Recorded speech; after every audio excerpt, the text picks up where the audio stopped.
Je vous ai fait quelque chose qui ressemble un petit peu plus à la trajectoire de vie qui précède en faire l'hyperconnectivité et la dépendance. Et puis, vous me direz ce que vous en pensez. Je vais vous amener dans l'enfance peut-être de vos patients, mais étant donné qu'ils ont des modèles opérants et puis une mémoire à long terme, ben, je pense qu'ils la portent en eux, puis vous allez voir à quel point ben, cela peut les influencer. Alors, l'écho, la suivante, s'il vous plaît. Alors, on entend souvent dire que la dépendance aux écrans, en fait, est une drogue. C'est ce que vous allez voir quand vous regardez tous les magazines. Et c'est un peu, j'écoutais Anne-Marie Dussault hier qui parlait des écrans, justement, suite au procès qui est intenté en Californie par une fille qui s'est presque suicidée à cause de Meta et de TikTok. Et Anne-Marie Dussault disait, c'est un peu comme une drogue. Est-ce que ça mène vers la drogue? Ça, je ne pense pas qu'on a la littérature scientifique pour l'appuyer, mais clairement, les deux ont un nid commun et ça évolue avec la toxicomanie et la dépendance, donc avec la drogue. Suivante, s'il vous plaît. Euh, alors, citons aussi notre premier ministre canadien, M. Carney. Il a dit la nostalgie n'est pas une stratégie. Alors, effectivement, on est dans un nouveau monde à ce niveau-là qui complique ou qui améliore en fait nos interventions. Si on revoit l'idée des écrans à partir de ce qui a existé, la télévision est arrivée en 52 au Canada. On a les fameuses consoles Mario Bros en 89, puis ensuite l'Internet et les jeux vidéo. J'ai nommé Call of Duty, le plus connu des tout ça a donné des problèmes avec la violence à la télévision, l'abus de jeux vidéo qui va amener, comme vous savez, à un diagnostic dans le DSM-5, mais rien à voir avec ce qui était pour se passer ensuite. Quand Facebook arrive en 2004, il va s'opérationnaliser surtout en 2007-2008. Il y a YouTube. Déjà, c'est un autre monde qui vient s'installer, mais c'est aussi à cause des appareils, le iPhone et le iPad, un monde de portabilité, donc d'accès dans la chambre à coucher, dans la maison et non pas juste dans le salon qui va s'installer dans les vies. Et ce monde de portabilité-là, ben, c'est nos patients qui ont actuellement 13, 14, 15, 16, 17 ans. Là. Donc, c'est à peu près nouveau aussi ce qu'on peut voir à ce niveau-là. Il y a une prise de connaissance collective dans tous les pays du monde, en Europe beaucoup, en Australie, comme vous l'avez vu, et de plus en plus au Canada et au Québec. Suivante, s'il vous plaît. Euh, les recommandations actuelles pour essayer de prévenir ce qui va s'en venir, l'American Academy of Pediatrics et puis la Société canadienne de pédiatrie vont dire pas d'écran avant 2 ans. Les Français disent pas avant 3 ans. Et il y a beaucoup de gens, comme Boris Cyrulnik, qui vont dire pas avant 6 ans. Donc, il y a quelque chose de flou là-dedans. Reste qu'avant l'âge de 3 ans, il vaudrait mieux ne pas en avoir, puis entre 3 et 6, pas beaucoup. Et c'est quelque chose qui commence à pénétrer collectivement. La Suède a arrêté les tablettes numériques à l'école et de plus en plus, on se demande si on n'est pas allé trop loin dans plusieurs pays avec le numérique à l'école. Suivante. Une majorité d'ados étaient en faveur de l'interdiction du cellulaire à l'école, contrairement, mais c'était pas facile de. J'ai travaillé un peu là-dessus, aussi avec la commission sur les écrans, de convaincre tout le monde que c'était une bonne chose. Et là, déjà, on voit que les notes, l'atmosphère, les relations entre les ados s'améliorent beaucoup. Nouveau step que l'Australie a fait d'une manière assez audacieuse, pas de réseaux sociaux pour les enfants en bas de 16 ans. La France, cette semaine, a passé la loi 15 ans. Et il serait question de passer 14 ans pour le Québec en fonction des recommandations de la Commission bientôt. Qu'est-ce que la maturité numérique? Évidemment, c'est une maturité de groupe, mais ça dépend aussi de chaque jeune en question. Un jeune, ça n'existe pas, comme je dis toujours. Comme groupe, oui, il y en a qui pourraient être prêts à 12-13 ans et d'autres ne le seraient pas à 15-16 ans. Reste que ça fait partie de l'ambiance dans laquelle va s'installer l'hyperconnectivité. Suivante.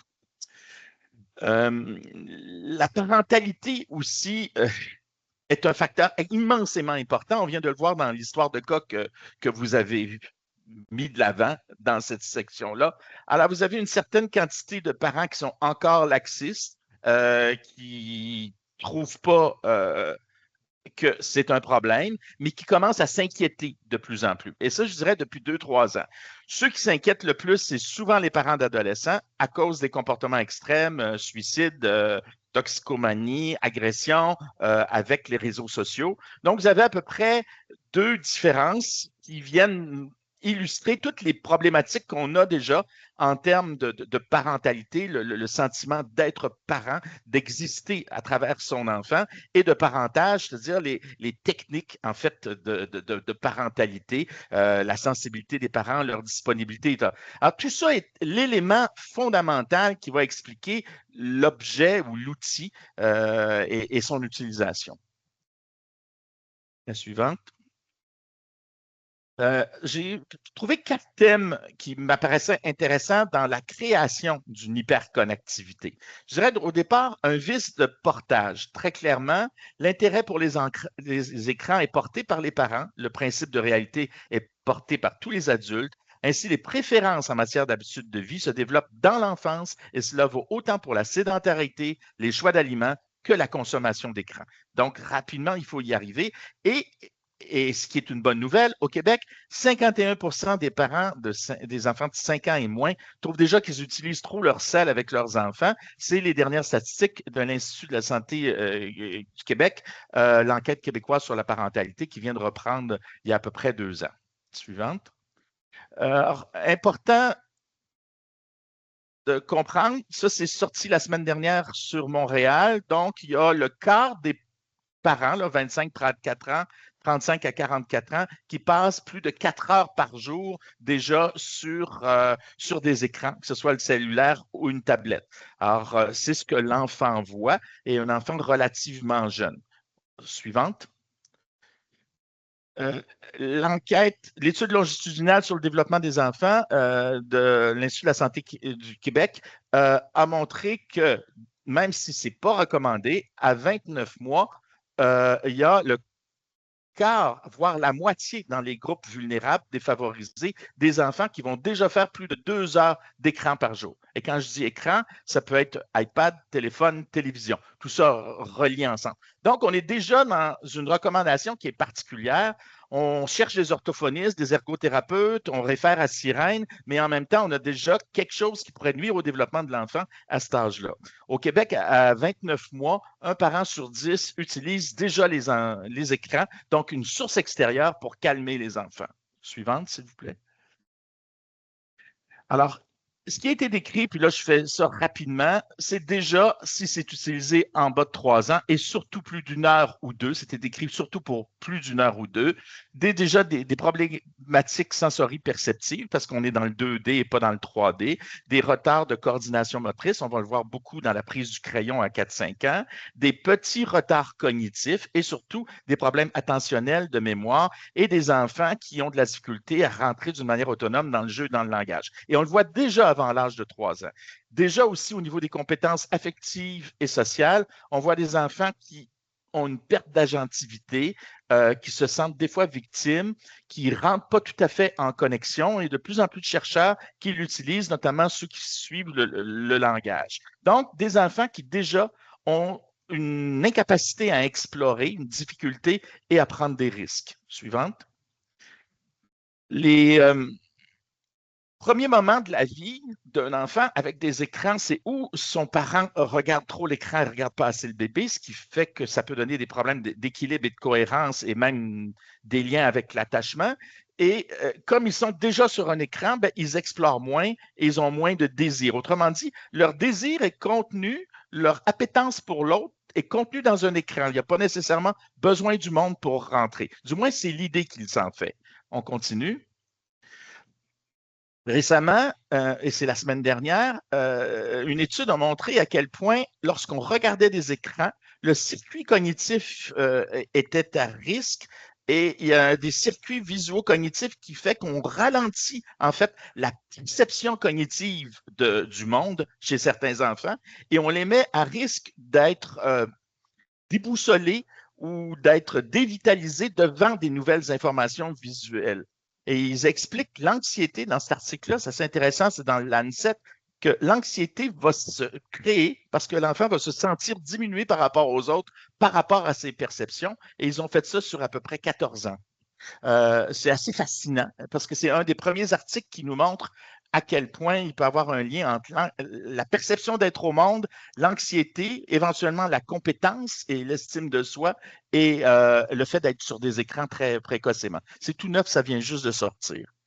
Suivante, s'il vous plaît. Donc, on a parlé d'attachement tout à l'heure.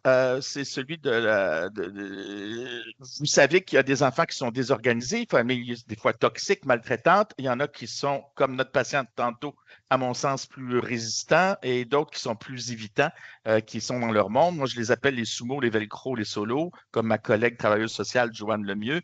Et à partir de ça, évidemment, il va avoir déjà un rapport au monde et aux écrans dont il va falloir tenir compte. Suivante.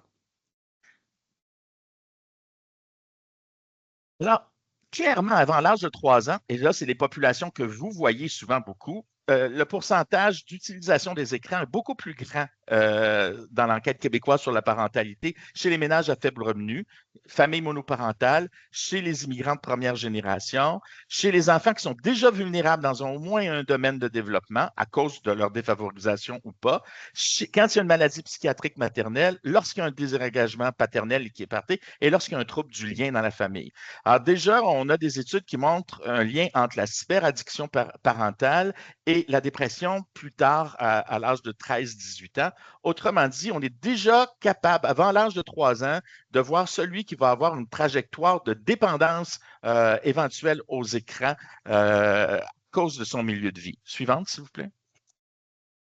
Le deuxième point sur 4 dont je voulais voir avec vous, on a parlé d'attachement, on a parlé de sécurité affective rapidement, c'est vrai, mais il y a surtout la discipline, le cadre dont on a parlé, et c'est ce cadre-là qui va être complexe. Les enfants forgés au cycle de la méfiance ou de la négligence multiplient les prises de contrôle pour se sentir pleinement vivants, mais ils n'ont ni besoin de punition ni de félicitations que d'apaisement et de cadre. C'est drôle qu'on vienne d'en parler, ils ont besoin de cadre. Et on a encore, même dans les écoles, une émulation des fois en faisant plaisir, en donnant une permission ou en donnant un retrait, dont un retrait de récréation. Ça ne fonctionne pas, ça. C'est clair que ici, l'écran, si elle est apportée comme une récompense ou comme une punition parce que l'enfant a eu un mauvais comportement, on rentre dans un cycle où on idéalise en fait l'objet cellulaire. Suivante, s'il vous plaît. Alors, il est un peu lent, mon petit enfant, là, mais normalement, il fonctionne. Je l'ai filmé dans un restaurant, ça m'hallucine.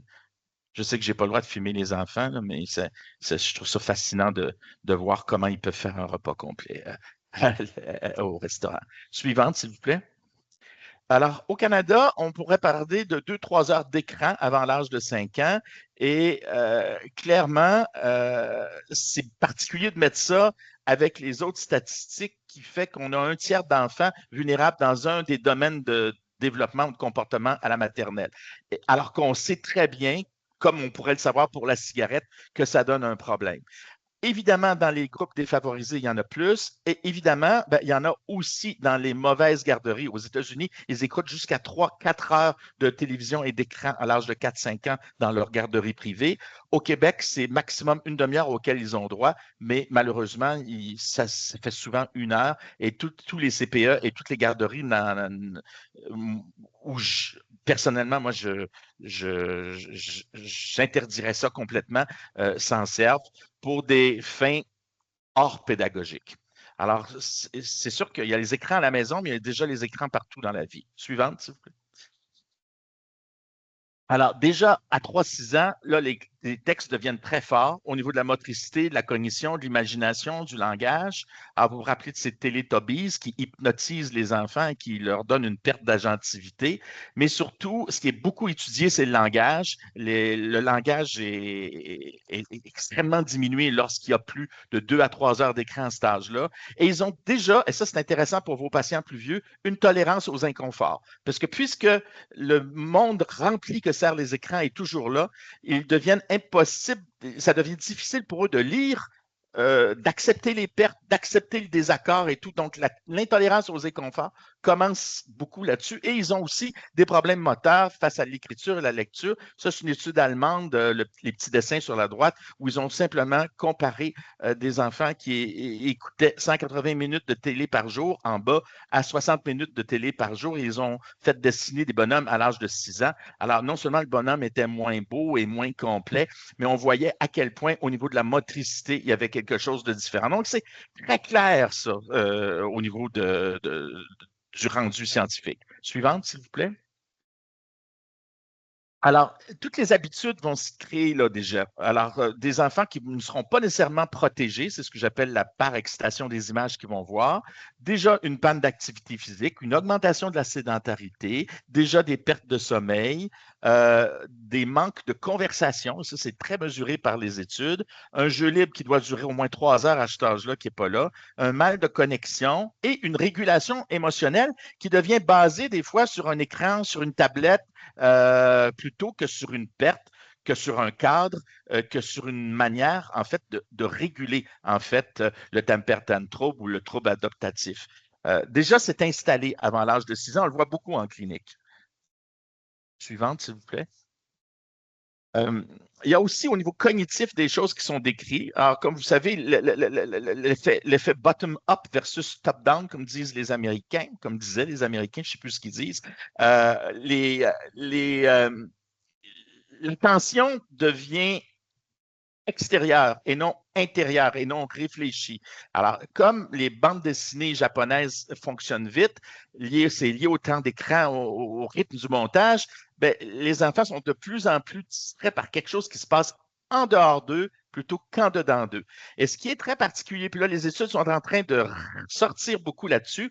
Est-ce qu'on a des enfants qui sont moins attentifs sur le coup ou est-ce qu'on est en train de détruire les fonctions attentionnelles? L'attention cognitive, elle se développe jusqu'à 12-15 ans, mais beaucoup avant l'âge de 5 ans, à 80 %. Même chose pour la flexibilité cognitive, qui est atteinte à peu près à 60 % avant l'âge de 5 ans. Donc, est-ce qu'on n'est pas en train de nuire beaucoup, beaucoup aux troubles exécutifs tout en entretenant le système de récompense qui va dépendre de plus en plus d'une source externe que d'une source interne? Suivante, s'il vous plaît. Alors, vous pouvez voir dans la littérature plein de choses intéressantes. Normalement, sur la gauche, par exemple, un enfant, pour qu'il régule complètement son comportement, ben, il faut attendre des fois jusqu'à l'âge de 9 ans, 8-9 ans. Donc, c'est normal qu'on ait à utiliser un cadre jusqu'à cet âge-là et pas nécessairement une source externe pour le cadre. Également, il y a 2 semaines, un article de Cell qui montrait l'efficacité des médicaments psychostimulants sur non pas les fonctions attentionnelles, mais sur le centre de récompense. Alors, on s'aperçoit de plus en plus que la médication qu'on va donner pour un TDAH ne change rien à l'attention, elle change quelque chose au sommeil et peut changer quelque chose à la dopamine et au centre de récompense. Alors, de plus en plus, on descend dans des fonctions plus basses dans le cerveau pour essayer de comprendre que la suétude et la récompense, du moins en termes d'écran, vous connaissez mieux la toxicomanie que moi, dépend en fait de mécanismes externes et d'habitudes et de méshabitudes de vie qui sont imposées ou par la famille ou par les milieux de vie. Suivante, s'il vous plaît.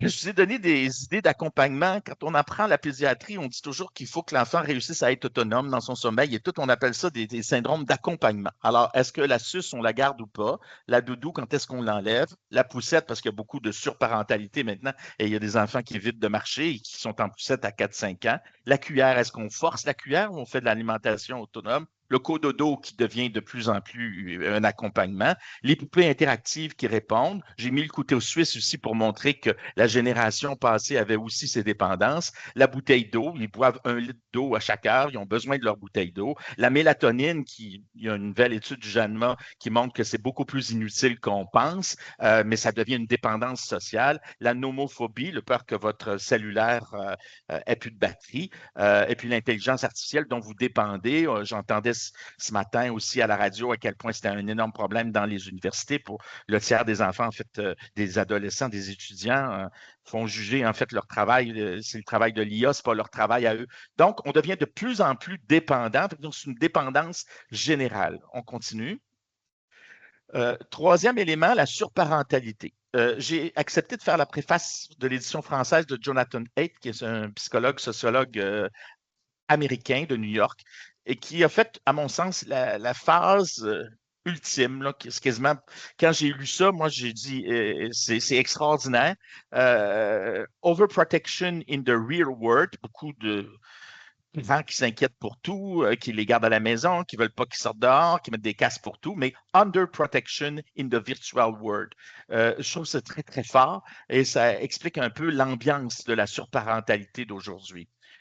Suivante, s'il vous plaît. On a donc des enfants, une fois sur cinq, qui sont des grands utilisateurs au primaire, c'est-à-dire qu'ils ont 4 heures d'écran par jour. On est déjà dans la pratique un peu pathologique pour le 1 sur 5. Il y a 40 au Canada des 8-12 ans qui sont sur des réseaux sociaux.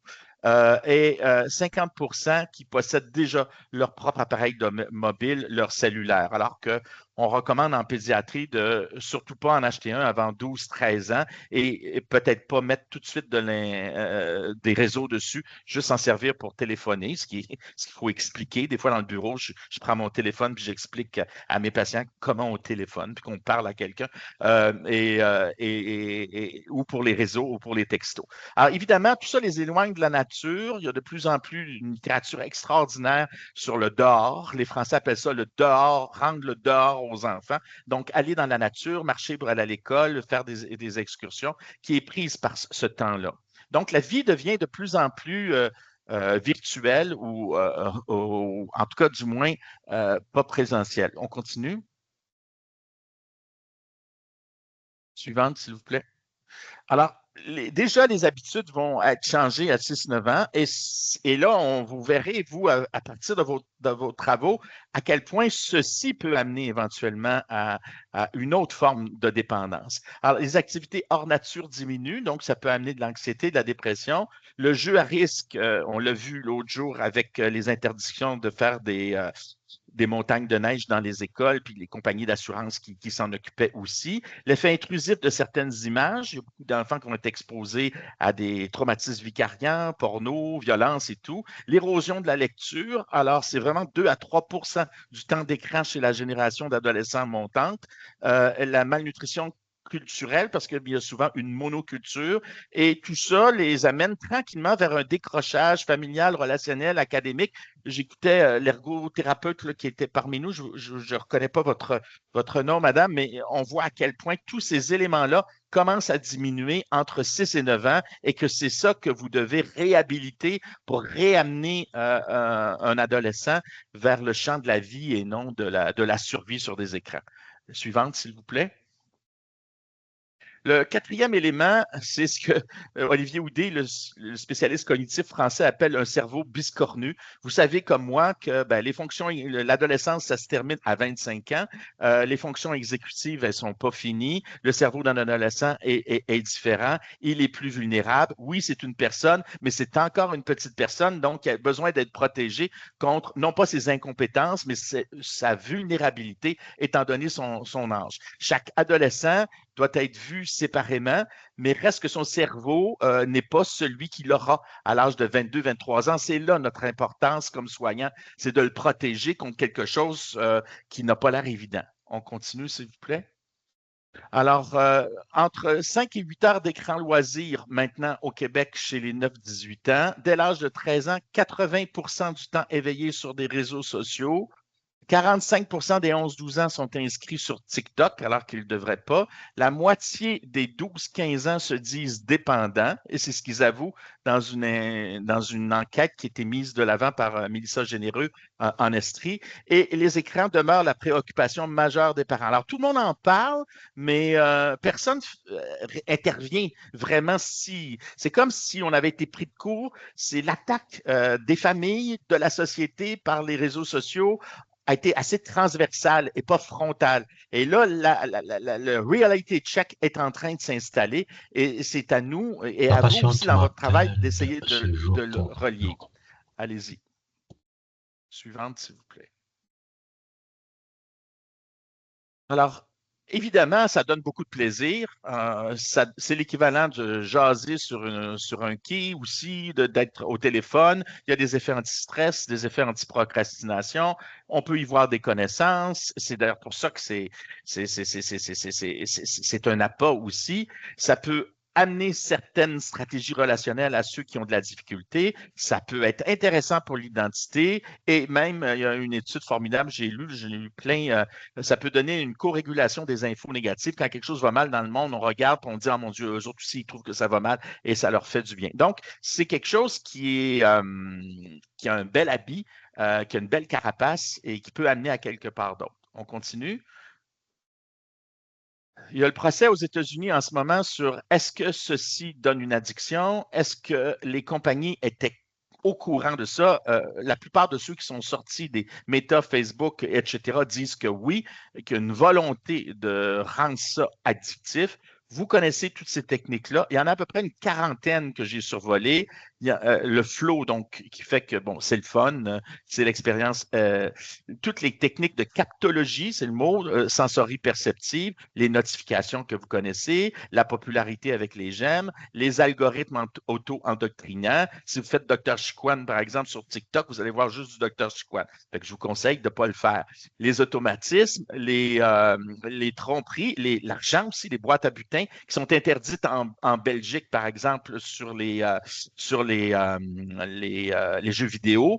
Le fait que ce soit incomplet à un moment donné, et puis les techniques de groupe, de motivation de groupe et tout. Ah, c'est extrêmement puissant.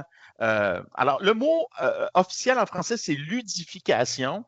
Moi, j'aime mieux le mot gamification qui vient de l'anglais, qui vient plus de game, hein, qui est par rapport à jeu qui serait play.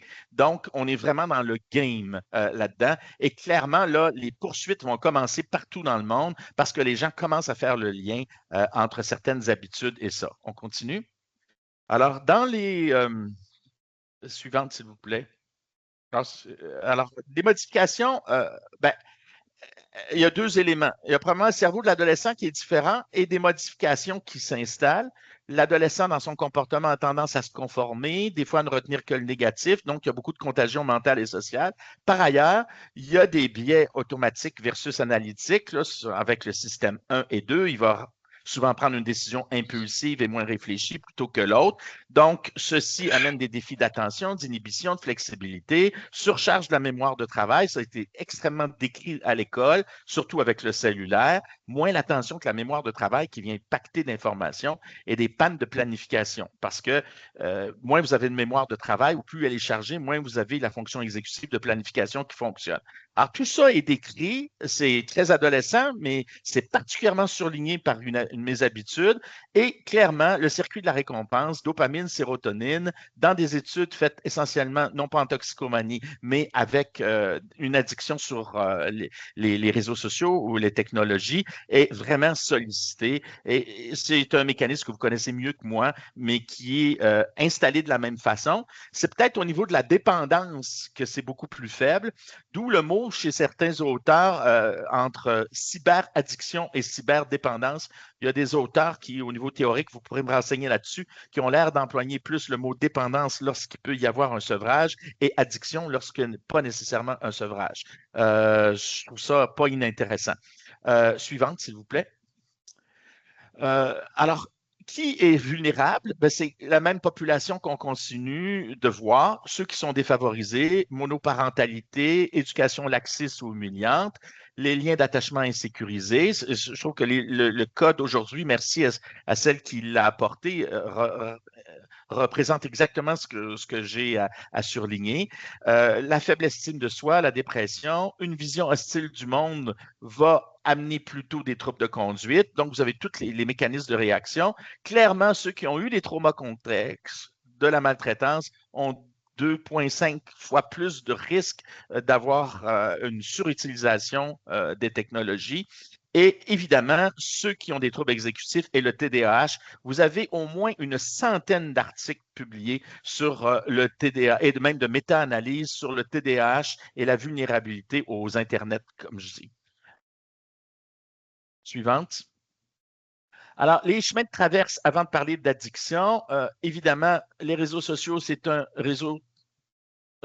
terreau fertile pour le recrutement des jeunes criminels, donc des criminels autour de la toxicomanie. C'est un nouveau problème en pédiatrie. J'ai commencé à le voir, probablement que Nicolas Chady le voit beaucoup plus, mais c'est un nouveau problème de plus en plus croissant des jeunes qui se font avoir dans des réseaux pour la drogue. Il y a aussi la facilité de trouver de la drogue sur l'Internet ou sur les réseaux sociaux et ensuite de trouver de l'alcool ou de boire ou de se filmer en train de voir, ce qui est le binge drinking et le binge watching. Donc, autrement dit, l'ambiance de la toxicomanie au niveau des contenus, elle est déjà également présente. Suivant, s'il vous plaît. Alors là, je vais vous demander un petit peu.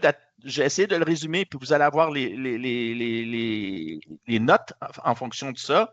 Donc, c'est ce que j'écris sur mes dossiers. Moi, on parle de pratiques excessives ou problématiques des jeux vidéo. Restons juste dans les jeux vidéo au début, si vous voulez. Hein? Donc, probablement 4 heures et plus par jour. Ce qui vous fait à peu près un jour par semaine de jeux vidéo. Et selon une étude de la Voix, Université du Québec, il y a à peu près 13% des jeunes qui seraient dans ce groupe-là. Ça correspond un peu à ce que je vois en pédiatrie. Il faudrait voir ce que Dr. Chady voit, lui.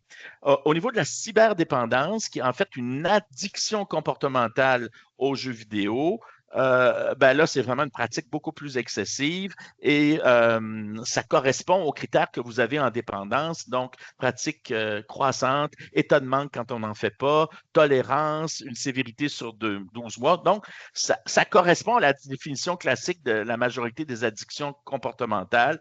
On a des chiffres, plus de 4 à 8 heures par jour. Globalement, c'est Young qui a commencé à en parler, c'est tout. C'est ce qui a amené les fameux diagnostics du DSM-5, qui sont les seuls reconnus, le Internet Gaming Disorder en 2013, et ensuite, dans la classification européenne du CIM, le trouble du jeu vidéo. Alors, la différence entre les deux, globalement, c'est que le Internet Gaming Disorder, comme vous savez, il est juste pour les jeux Internet.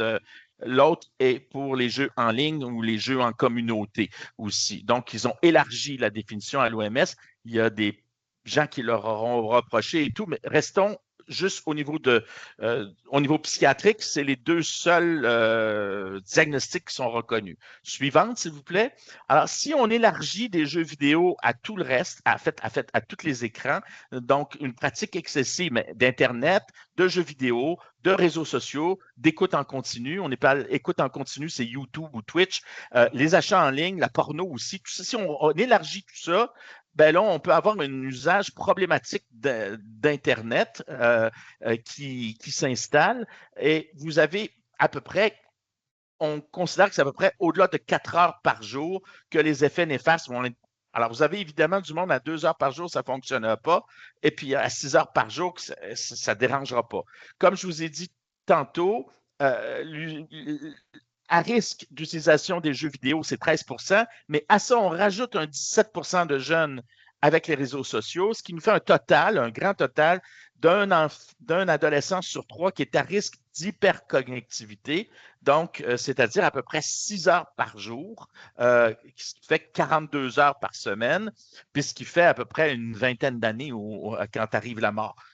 Donc, 6 heures par jour, 42 heures par semaine. Alors, on va parler de dépendance, mais beaucoup plus rarement, un terme qui est trop utilisé, lorsqu'il va y avoir des effets secondaires comme il y en a avec d'autres formes de dépendance. On parle d'à peu près 8 heures par jour, donc 2 jours pleins par semaine, si vous faites le calcul.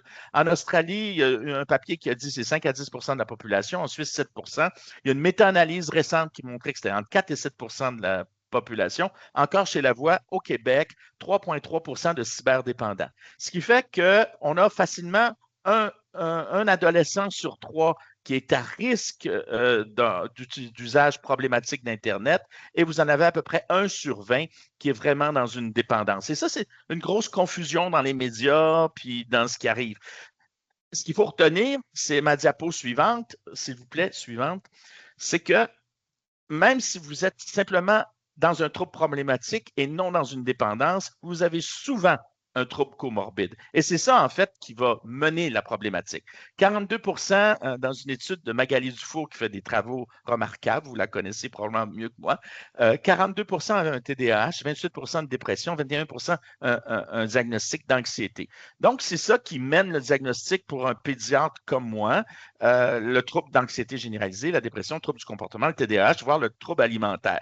Par exemple, dans mes dossiers, souvent, je vais écrire trouble de l'attachement résistant, plus trouble anxieux, plus TDAH, avec pratique problématique des technologies.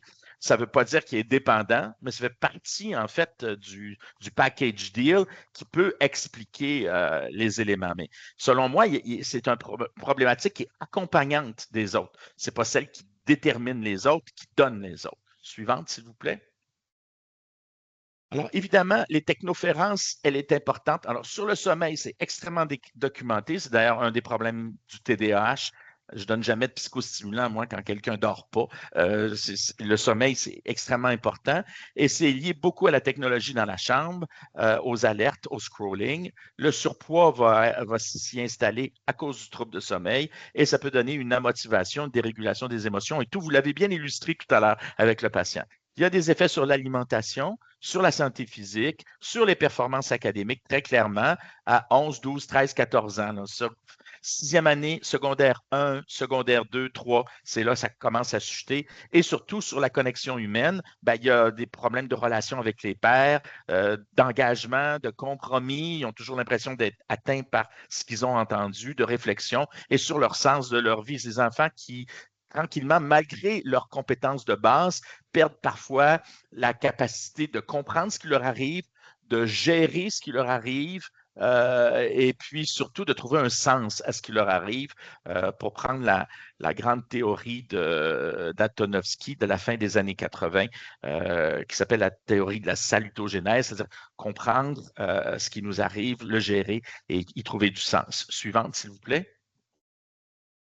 Alors, avant d'aller plus loin, selon moi, et de focuser sur l'objet qui est l'usage abusif des écrans, il est important de revoir quatre choses. On vient de le faire avec ce qu'on vient de voir. Quels sont les attachements de cet enfant-là? Quels sont ses traumatismes? Comment en est son développement? Et quand je dis développement, je parle des différents aspects de son développement, mais aussi son développement identitaire, qu'on oublie trop souvent au Québec. Et quels sont ses apprentissages, son sentiment de compétence, ses talents? C'est tout ça qu'il faut régler avant de penser à quoi que ce soit d'autre.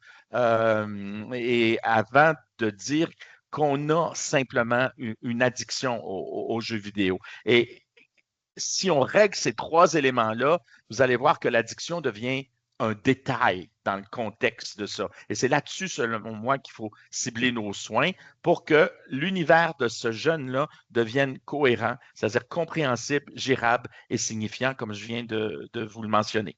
Suivante, s'il vous plaît. Alors, quand ça va mal, qu'on est en cyberaddiction, donc notre 1 sur 20, alors là, ce n'est plus des problèmes aussi légers. Il y a une littérature énorme.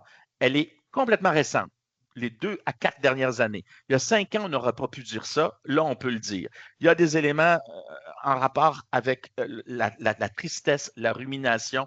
Les Américains appellent ça sad fishing. Tu sais, on niaise là-dessus, puis on s'ennuie, puis on est dessus. Mon Dieu, quelqu'un s'occupe de moi, ne m'excite pas. Qu'est-ce que tu fais aujourd'hui? Tu veux-tu mourir, etc.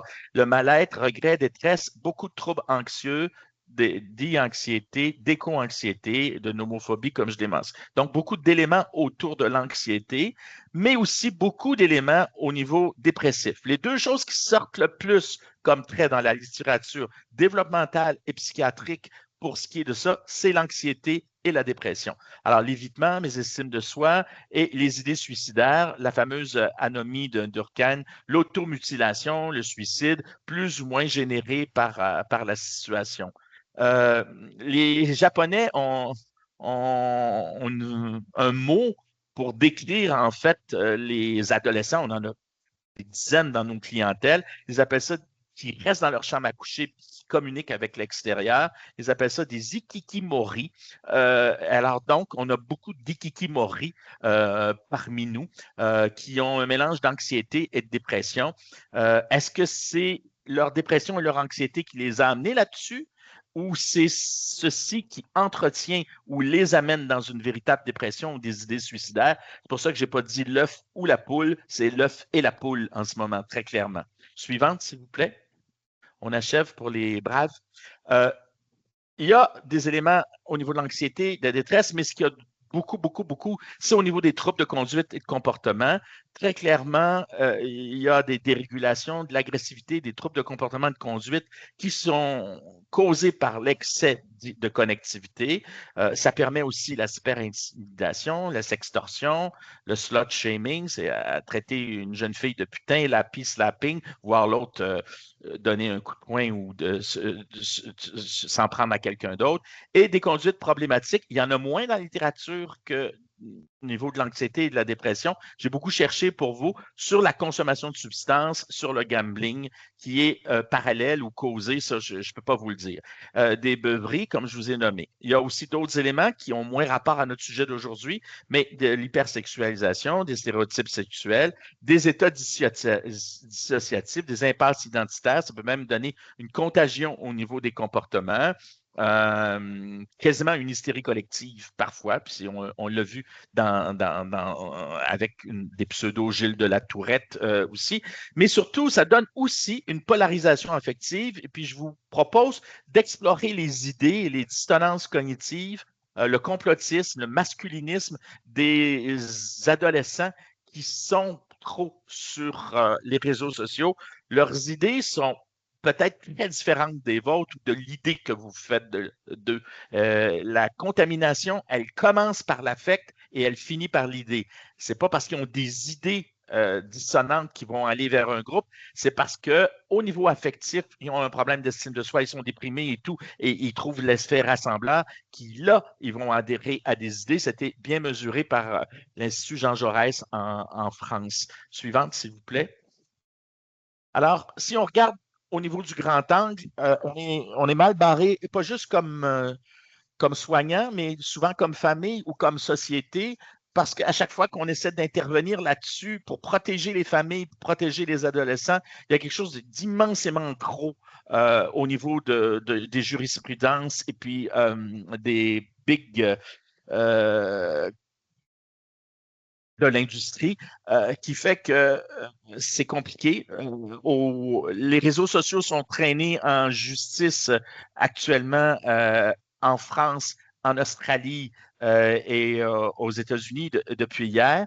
En même temps, les gouvernements essayent de faire quelque chose. Et là, c'est les réseaux sociaux comme Reddit qui contestent les lois australiennes. Et là, je pense que dans les 2, 3 prochaines années, il va falloir tous suivre ce qui se passe au niveau des poursuites de l'un contre l'autre, parce que c'est ça qui va aider, guider, conforter, porter, je dirais, les familles qui sont extrêmement démunies par rapport à ce qui arrive et qui sont un petit peu comme le chevreuil ébouriffé avec les phares et qui se disent qu'est-ce que j'ai fait, qu'est-ce que j'ai fait de pas correct. Pourtant, mon jeune allait bien jusqu'à 9, 10, 11, 12 ans. Qu'est-ce qui s'est passé? Comment on est entré dans sa vie alors que je le protégeais et même que je le surprotégeais?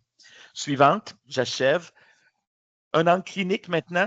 Effectivement, moi, j'interviens toujours sur des modulations parentales, familiales ou scolaires. On a vraiment besoin de l'école quand on a un problème d'hyperconnectivité ou de cyberaddiction. Il y a des infirmières, des psychologues, des thérapies individuelles, des thérapies familiales.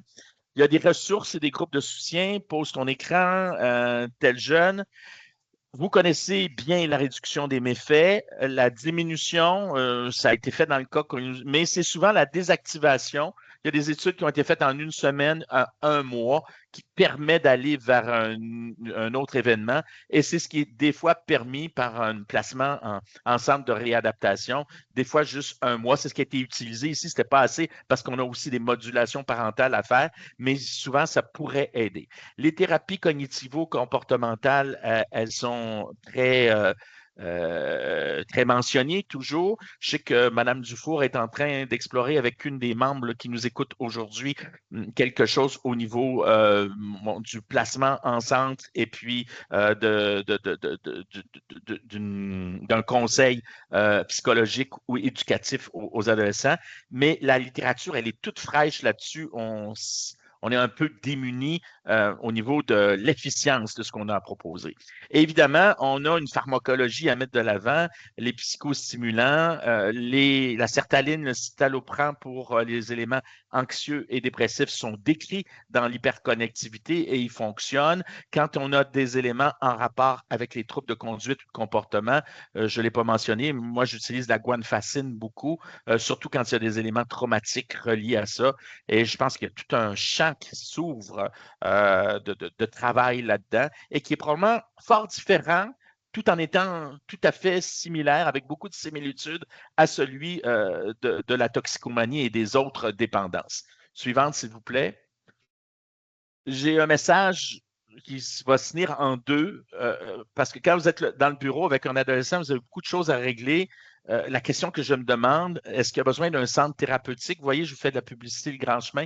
Est-ce qu'il y a besoin d'un centre thérapeutique ou il y a tout simplement besoin d'un milieu neutre, comme d'autres troubles d'attachement, d'un centre de réadaptation ou d'être coupé de sa famille ou d'un manque de cadre ou d'un lien à entretenir?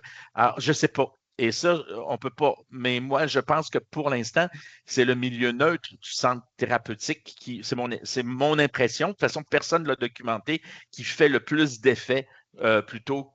Et puis la protection, en fait, des agressions de la famille comme des réseaux technologiques qui fait. Mais c'est une grande question pour moi. Dernière diapo, s'il vous plaît. Alors, dans la vie de tous les jours, lorsqu'il ne s'agit pas de cyberdépendance ou de cyberaddiction et qu'on a un comportement qui risque d'être toxique, 3-4 heures de jeux vidéo, des jeux vidéo qui ne sont pas la même chose chez un des deux parents, des chicanes de famille à cause de ça, quelque chose qui s'en vient vers le 6 heures par jour avec le téléphone cellulaire, au-delà de ce qu'on a pu faire comme société pour le protéger, c'est-à-dire couper les cellulaires à l'école ou dans d'autres activités, qu'on est à 6 heures. Moi, en fait, je refais une vie à mes patients, puis devant eux, en écrivant, je leur dis qu'est-ce qui leur manque. Et puis, vous allez voir que c'est assez intéressant. Il leur manque, comme la génération précédente, en général, 1 heure de sommeil. Fait que je les fais dormir. Il leur manque, surtout les filles, mais aussi les garçons, 60 minutes d'exercice vigoureux, puis un 60 minutes d'exercice pépère. Et il leur manque du mouvement. Ils sont 30 minutes de plus assis que la génération précédente. Il leur manque de lecture, fait que je leur mets un 20 à 3 minutes de lecture. Ça peut être des bandes dessinées, des mangas. J'aime mieux des narrations et tout. Il leur manque un bon 2 heures de nature, de plein air, de vie extérieure, de centration, là, de la capacité de faire quelque chose dehors, éventuellement même de méditation si ça les intéresse. Moi, je ne suis pas capable. Il leur manque 30 minutes de culture, de création, d'assister à quelque chose de culturel ou de fabriquer quelque chose de culturel. Et surtout, c'est ce qu'on a retrouvé avec les cellulaires dans l'école, 2 heures de connexion synchrone, donc de communion manger avec d'autres, de contribution, c'est aider d'autres, avec la famille, avec l'école et les pairs. Si vous faites tout ça, ça vous fait vraiment un 6 heures, un 4 heures facilement, qui fait que vous allez pouvoir aller chercher ce temps-là, puis diminuer à peu près votre écran loisir à 2-3 heures par jour, quel que soit le lieu et tout, leur laisser une liberté, autoriser quelque chose, mais en remontrant des préceptes de vie. Et j'ai rajouté un 5 minutes d'éblouissement parce que je pense que ça prend toujours un effet wow, un effet extraordinaire pour amener la vie. Et puis cet éblouissement-là, ça peut être un coucher de soleil, une éclipse dont on a prouvé la majorité des adolescents qui étaient à l'école. Ça peut être de la spiritualité, ça peut être n'importe quoi, mais quelque chose d'extraordinaire dans une journée pour les amener à ça. Alors, selon moi, cette hyperconnectivité-là, c'est surtout une boiterie de la vie, des choses qui ne leur ont pas été montrées par leur famille, par leur milieu, parce qu'il y avait déjà une défavorisation, parce que, comme dirait Gabriel Garcia Marquez, ça se poursuit d'une génération à l'autre. Et quand on agit sur la vie comme intervenant, les adolescents sont moins en situation de survie, de connexion et sont moins dépendants de quelque chose qui est extérieur à eux, comme les écrans. Alors, merci de m'avoir entendu. Si vous avez des commentaires, je ne sais pas si on a le temps. Je vous ai mis aussi plein de références. J'en ai beaucoup. Je suis en train de travailler ce sujet-là. Ça me fascine. Je les ai classés par groupe d'âge. Et puis, ben, vous pourrez aller chercher ça là-dessus. Il y en a à la fois dans la thérapie et tout. C'est vraiment un sujet immense en mouvement, puis pour lequel on devrait être beaucoup, beaucoup à travailler. Bon, ben, merci beaucoup, Dr. Chiquan, là, vraiment extrêmement intéressant. Je pense que c'est ça, on a dépassé, mais pour une bonne raison. Puis, s'il y en a qui ont dû quitter plus tôt, on pourra leur redonner le lien.